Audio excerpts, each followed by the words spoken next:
Hey there again, I'm Jennifer Yandel, our district's middle school career development coordinator. If you haven't seen me on a video yet and you don't know who I am, basically my job is to work with our middle schoolers and our fifth graders to help you start thinking about and preparing for your future career path. Not that I want you knowing exactly what you want to do when you grow up, but it wouldn't hurt to start learning about yourself and start matching who you are and what you like to the courses that you choose to take in middle and high school, and possibly start building a strong foundation to a future career later down the road. In my previous video, I went through the website nccareers.org and I showed you around the site. Today I want to focus on one particular portion called Find My Interests. This is the section of the website that allows you to complete some of the self-assessments and learn a little bit more about yourself and where you might fall in the world of work one day. Don't let the word assessment throw you off. It's not a test.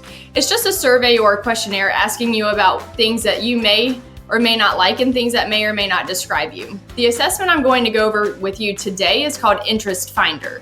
This survey is designed to determine your key personality traits and match them to different types of work environments. You may have taken a survey that's similar to this before. This particular model, there's 6 personalities: realistic, investigative, artistic, social, enterprising, and conventional. Just hearing those, you've probably already picked out one that you think might describe you, and you may not have a clue about what one of the other ones is about. What I like most about completing this survey prior to other assessments available is that this one doesn't provide you with a specific career result. Instead, it provides you with broad ideas of environments that you may enjoy working in one day. Before you begin choosing your career path, it's important to understand what type of environment best suits you. Do you like to move around and work with your hands or follow directions to make something? Chances are you'll find that realistic is one of your personality types. Do you like to be original and creative and draw or perform? I'm sure that you will find artist is at the top of your list. Do you like to ask a lot of questions and analyze situations? Investigative is most likely a trait of yours. If your personality result is investigative, you might like a career in the STEM or the health science, law and public safety, or even the IT career field. Each of these clusters that I just mentioned, they're vastly different. However, they all have a numerous amount of careers that are available to somebody looking for an investigative career type. And you'll notice that that's going to be the same for all of your personality results. Once you take the survey, you'll see that you have 3 top results. This is known as your Holland code. A guy named John Holland developed this theory, and the theory behind the method is that if you choose a career within the environments of your personality and interests, you're bound to find a job that makes you happy and successful. What do you think your Holland code will be? Let's find out.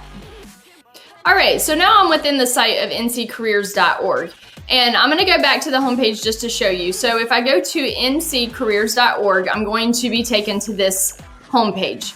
Then I'm going to click Find My Interests.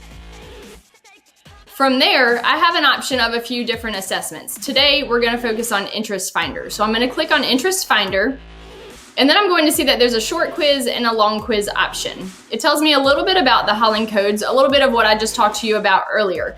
But what I want to focus on is this visual right here. So if I'm a realistic person, I might be known as a doer, somebody that really likes to work with their hands, moving around, and really, kind of being active in their responsibilities. If I'm in the investigative area, I may be known as a thinker. An artistic personality type is known as a creator. Social are known as helpers, enterprising as persuaders, and conventional as organizers. So that's just kind of another way to categorize what we're about to learn about that maybe helps you kind of put some things in perspective when you're taking these quizzes and coming up with your results. So it tells you a little bit more about John Holland and the theory that I was explaining to you earlier, and then it just goes in and gives you a little bit more of some examples of what a realistic person or the doer may enjoy or may kind of fall into. So I'm going to go back up here, short quiz or long quiz. I would recommend taking the short quiz first, but you guys can always take the long quiz as well. It's just a little bit easier to keep your attention with the short quiz, and also from a time standpoint, depending on how much time you think you want to devote to this. So I'm going to click on short quiz, and it's going to be a scrolling assessment. So you'll just kind of scroll down as you answer these, and you go through what do you like, and try to give a true answer. So number 1, I like to help people with personal or emotional problems.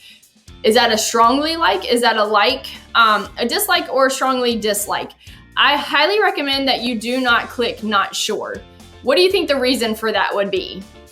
If I click not sure, it's basically like not answering. I don't know if I like it. I don't know if I don't like it. And if you really don't know, then put not sure, but really kind of think about what the statement is saying and see if you can truly answer that. So I'm just going to go through here and I'm going to click through so that you can see how the assessment goes. And then I'll kind of go over the assessments once we're done.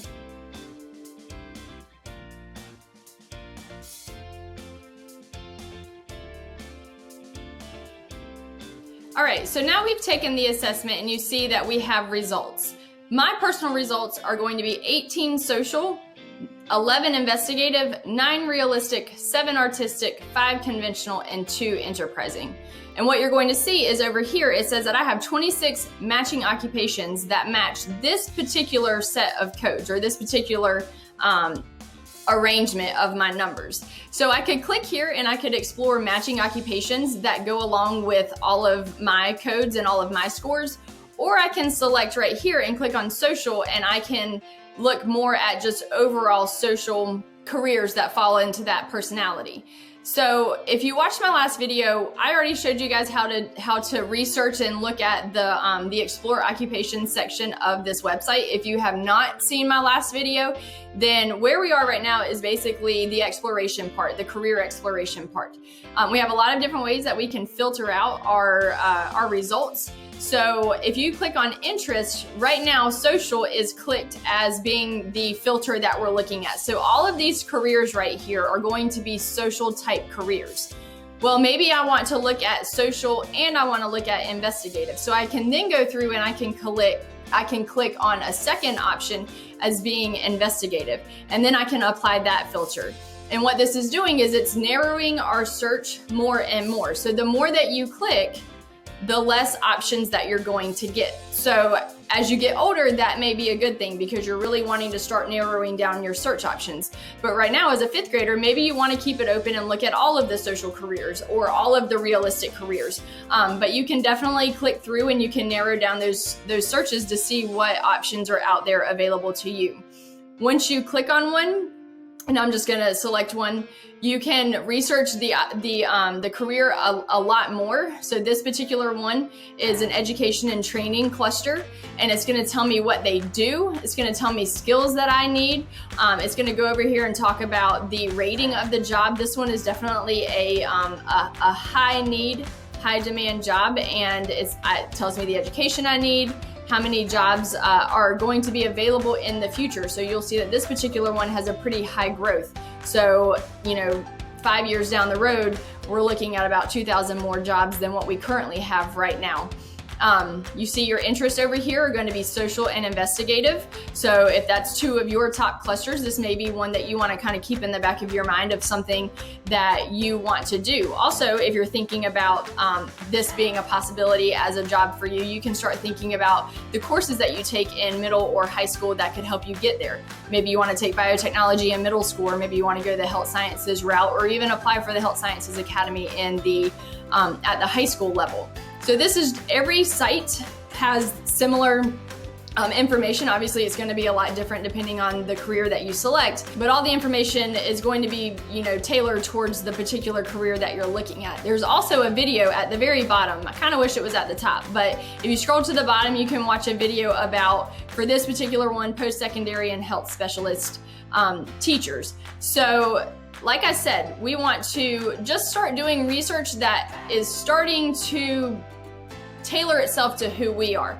We want to research everything. We want to see what is available to us as a 5th grader, but it's okay if we start narrowing it down a little bit more and looking at some career options that could very much be specific to us. Because like I said, when you're in middle school and you're in high school, you can start taking those classes that will help you start preparing for that career. If you change your mind later on and it's something that you don't like, that's okay. It doesn't hurt to learn the information either way.